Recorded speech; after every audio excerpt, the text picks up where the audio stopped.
Well, look, before we go, and I spoke with David Maddox about this in the UK report last night, there are fears that Boris Johnson's Conservative Party is going the way of its counterpart here in Australia. That is, on the road to being obliterated. That is, if nothing changes. The much anticipated report into the Downing Street parties has now been handed down by the appointed public servant Sue Gray.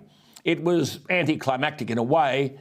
Plenty of talk about 4 p.m. wine time and pizza and prosciutto, along with accompanying photos. None of it is devastating to Boris Johnson, but the big thing here is that the British public, who suffered through harsh and long lockdowns throughout the past 2 years, were doing so while the Prime Minister and other public servants were holding shindigs in Downing Street. Not the end of the world, but people are rightly annoyed at the hypocrisy of government. Each day we would receive condescending lectures from politicians about what was and wasn't allowed, almost always nonsensical and without any medical or scientific justification, only to have those making the rules breaking them. It was a period upon which we'll look back and shake our heads. Boris Johnson is running out of credibility and support. He was the anti-establishment figure, remember? The bloke who would deliver the people's will of Brexit. And say whatever you like about Boris Johnson, one thing you cannot deny is that his intelligence trumps that of his opponents. The problem he has is perhaps summed up by one anonymous MP in the Conservative Party who said, quote, "Today is the day the PM is safe.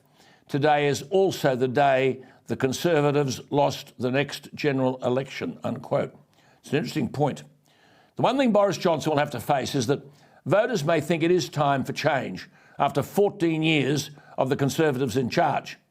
That was a factor here in our election. Another factor for him, which most certainly happened here with Scott Morrison, is that Boris has forgotten who delivered him power in the first instance. Scott Morrison had his quiet Australians, who he later abandoned. Boris Johnson had those in middle and northern England, or as they called it, the Red Wall. He took all those traditional Labor seats. For them, he stood up to the technocrats, the Eurocrats and the do-gooders.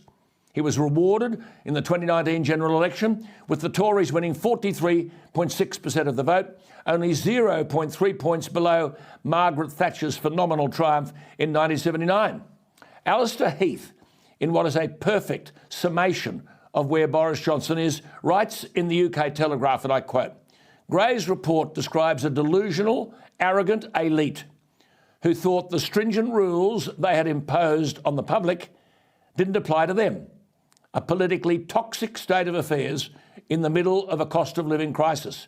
He goes on, "Johnson's Conservatives were meant to be different, humble servants of the public, implementers of the general will.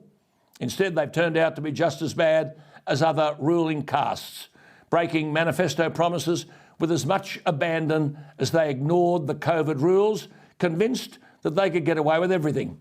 It is the gulf," he said, "between what was promised and what has actually happened that has hurt Johnson," unquote. Let this be a lesson for any government, that the public are eventually a wake-up to your behaviour and your unwillingness to represent the electorate's views in the Parliament. So, Albo, be warned. That's it from me. Looking forward to seeing you again on ADH TV next week. Check the app, ADH TV. It's all there today and every day. So thanks for being with us. See you Monday night. Good night.